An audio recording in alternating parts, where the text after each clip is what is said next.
ప్రజలు అంటే లోకేష్ తక్కువ అని ఎవరు అనరు, నేను అన్ను, మీరు అనరు, ఎవరు అనరు. కానీ ప్రజలు ఇప్పుడు అక్కడ ఆంధ్రప్రదేశ్లో మెజారిటీ ఒపీనియన్ ఎలా ఉందంటే ఒక్క ఛాన్స్ అని అంటే మనం మోసపోయి చేసాం, చంద్రబాబే కావాలి మళ్ళీ అని ప్రచారం అలాగే జరుగుతుంది, ప్రజల్లో అభిప్రాయం అలాగే ఉంది కదా. ఇప్పుడు మరి మీరు అన్నట్టు లోకేష్ని ముఖ్యమంత్రిని చేయాలి, చంద్రబాబు వెనక్కుని నడిపించాలి తన మేధస్సుతో అని మీరు అన్నట్టు అనుకుంటే జనం ఎట్లా రియాక్ట్ అవుతారు? ఎందుకు పవన్ కళ్యాణ్ గారు ఉన్నారు, లోకేష్ గారు, ఏమంటే ఎందుకు రియాక్ట్ అవుతారు సార్? ఆయన వెనకాల చంద్రబాబు గారు ఆ గైడెన్స్ ఉంటుందిగా. పెద్ద ఆయన ఉంటాడు కూర్చొని, తప్పు చేస్తే ఊరుకుంటాడు ఆయన? ఎందుకు ఊరుకుంటాడు? పెద్ద ఆయన యాక్టివ్గా ఉన్నప్పుడు తప్పు చేస్తే ఆయన కూడా ఒక ప్రజల కోసం ఉన్నాడు కదా. డిస్కషన్లో ఏదో ఒక పెద్ద అనుకొని హుందాగా కూర్చొని ఆయనతో డిస్కస్ చేసి మన ఆఖరికి ఏంది ఆంధ్రప్రదేశ్ ప్రజలకు మంచి జరగాలని, అంతేనా? ఇంకేమైనా ఉందా? అమరావతి బాగుండాలి, బాగుపడాలి, కొత్తగా ఏర్పడిన రాష్ట్రం 5 ఏళ్ళు దెబ్బతింది, బాగుపడాలి, అంతేగా. మీరు ఇంకా అంతే బాగుపడాలంటే చాలా కష్టపడాలి, చాలా కష్టం. 24 గంటలు పనిచేయాలి.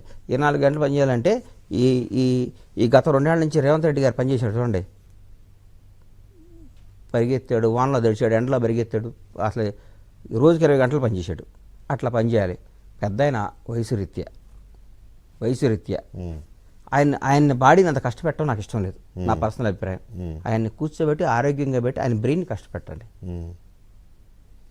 ఆయన బాడీ. ఆయన పాపం మన హాస్పిటల్లో ఎంత ఇబ్బంది పడ్డాడు, జైల్లో ఉండి ఎంత ఇబ్బంది పడ్డాడు చెప్పండి పాపం, ఎంత ఇబ్బంది. అంతే ఆయన అని నా అభిప్రాయం. ఏపీ ప్రజల థింకింగ్ తెలంగాణ ప్రజల థింకింగ్ లాగా వీళ్ళకి తేడా అయిందంటే చెప్పమంటారు సార్? ఇక్కడ వాళ్ళు ఆకలితో ఉంటారు కానీ ఆత్మాభిమానం చంపుకోరు. ఎవరన్నా కదా తిన్నావు ఇప్పుడే తినొచ్చినారా, మొత్తం బిర్యానీ తినొచ్చినారా అంటాడు. నా ఫ్రెండ్ ఉన్నాడు శ్రీనివాస్, వాళ్ళు అంటే పాపం వాడు చాలా ఇబ్బందులు ఉన్నా కానీ వాడు ఎప్పుడు ఆత్మహత్య. మన వాళ్ళు పరిస్థితులు, నేనేమైపోతానా, నా భార్య ఏమైపోద్దా, నా పిల్లలు ఏమైపోతారా, అట్లా ఆలోచిస్తారు ఆంధ్ర వాళ్ళు. ఇన్స్టాల్మెంట్ ఎట్ట కట్టాలి, ఎవరో భయపెట్టారో, ఈ నెల ఈ బ్యాంకు ఇది శాలరీ రాకపోతే ఇంటి ఇన్స్టాల్మెంట్ ఎట్ట కట్టాలి, కార్ కిస్తీ ఎట్ట కట్టాలి, ఈ ఆలోచించుకొని బతుకుతారు. ఇక్కడ పోరాట యోధులండి, తెలంగాణ ప్రజలు పోరాట యోధులు. అదే నేను అనేది, తెలంగాణ ప్రజల చేతులు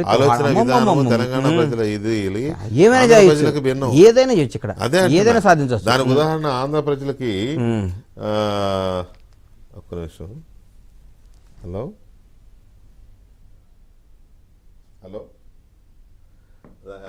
ఆంధ్ర ప్రజలకి వాళ్ళది ఎలా ఉంటుందంటే, ఇప్పుడు మీరు చెప్పారు కదా, నా సంపాదన, నా ఆస్తి ఇలా ఉంటుంది. ఉదాహరణకు చూడండి, అమరావతి రాజధానిగా కడితే కృష్ణా గుంటూరు జిల్లాలో సీట్లు రాలా టీడీపీకి. మరి అలాంటి చోట్ల మీరేమో చాలా ఎక్కువ ఎక్స్పెక్ట్ చేస్తారు. నేను అందుకని వాళ్ళ జోలికి వెళ్ళను, అందుకనే నాకు తెలుసు వాళ్ళ చమత్కారాలు. అమ్మో. ఇప్పుడు ఎలా ఉంటుంది కాంబినేషన్, ఎలా ఉంది జనసేన టీడీపీ కాంబినేషన్?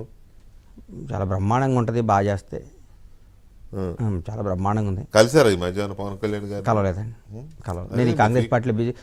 నేను కాంగ్రెస్ పార్టీలో ఉన్నా, ఆయన నేను కలవలేదు. ఎందుకు అబద్ధం చెప్పాలి? కలిశాను, నిన్నేం మాట్లాడాను, మెసేజ్ ఇచ్చుకున్నాం, హాయ్ చెప్పుకున్నాం. ఎందుకు నేను ఛానల్ 1 ఇయర్ నుంచి హీరో గారిని కలవలేదు. ఫ్రీక్వెంట్ కలుస్తారు కదా? 1 ఇయర్ నేను వేరే మైండ్లో ఉన్నానండి.